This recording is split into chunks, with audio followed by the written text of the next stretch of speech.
The most attractive quarterback on your list at number 21. Oh, Jimmy GQ. Jimmy Garoppolo. Number one in looks? He's up there. You're right. He's a handsome guy. I can't deny. I don't think he's more handsome than Tom Brady, though. I'm sorry. I mean, Tom Brady's kind of perfect. Have you seen his chin? Okay. A little overrated, but okay. Okay, maybe a little overrated, but still he's winning the quarterback handsome list. Okay, but back to topic with Jimmy Garoppolo. Man, Jimmy Garoppolo, hey, there's a lot of things I like about his game as well. I think, first off, a little like we talked with Sam Darnold, has great feet. I thought that was one thing that I did not like about this past season a little bit. Footwork got a little lazy to me.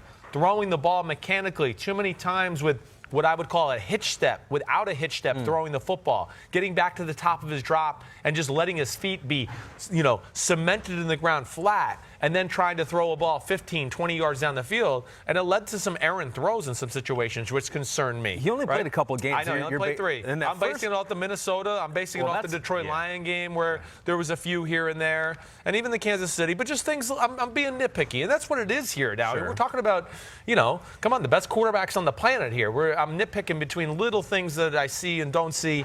Now, and he wasn't good in that first game. I mean, Minnesota is one of the elite defenses in the NFL. Yes, but he missed some plays that were there to be had. It was, probably the worst game he's had as a pro. We haven't seen him in a lot of pressure situations yet. He came in for Tom Brady. We know New England's amazing at, orchestrating game plans and things to make life easy in a young quarterback. They did very well. Let's not forget they won the next week with Jacoby Brissett, right, after Garoppolo got hurt.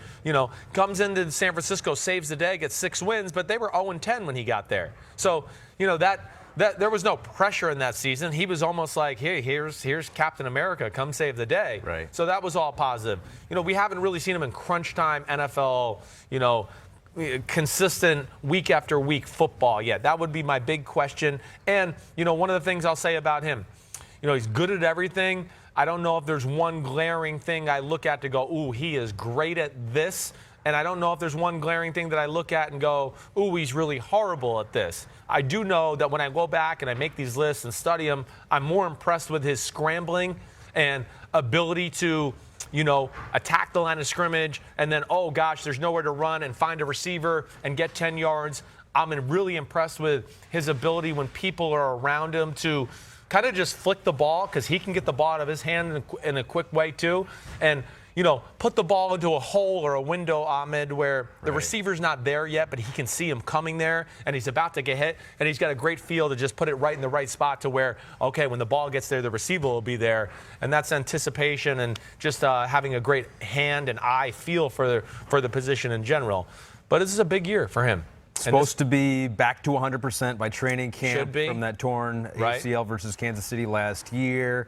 First couple games are against the Bucs and the Bengals, so kind of ease into his NFL season, so that could be good for him. And they go into Tampa. I mean, that's going to be a tough game. That's a trap game all the way. Okay. I know because you look at the Bucs and I go, yeah, San Francisco should win the game. But it is at home in Tampa. It'll be 99 degrees with 100% humidity. It's the Bruce Arians, That's true. So those are games that scare me.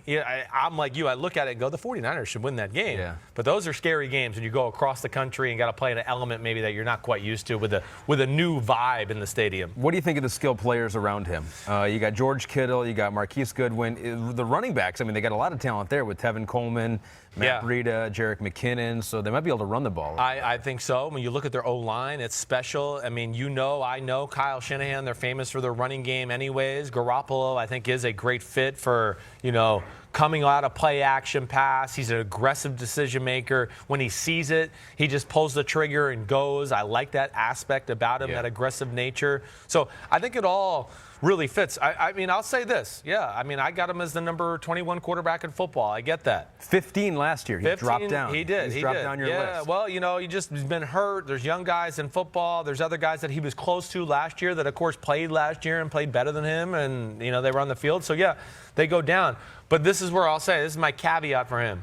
I mean, I don't know what the odds are. But right now, to me, that would be a value bet for MVP. If you maybe start going under the radar MVP picks. I said this to Mike Florio today. I mean, Carson Wentz is a guy I certainly have my eye on for that.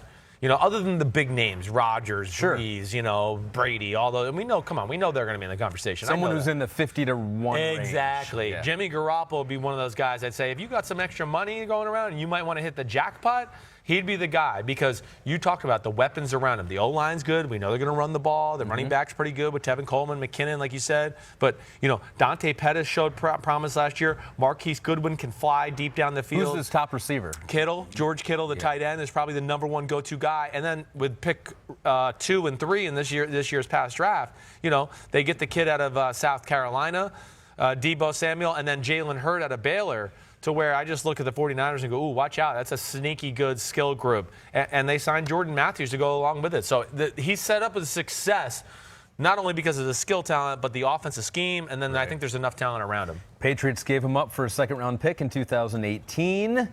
PatsPulpit.com just listed some of the players that New England turned that pick. So they've traded that pick multiple times, New England did. Right. So here are some of the players that they have gotten good one. back. Let me hear this. Linebacker Christian Sam. Okay. Cornerback Duke Dawson. Okay. Cornerback Joejuan Williams. Joejuan Williams is their second-round pick this year from Vanderbilt. Those two, the last two you just said, Duke Dawson and Joejuan Williams. Yeah. They got a chance. So they got even more players from this. Go ahead. This one pick. Yeah. This is from one pick. That's why he's Bill Belichick, and they're the Patriots. They got the running back Damien Harris. Yep, okay. Offensive tackle Yadni Kajus. Okay. And quarterback Jarrett Stidham.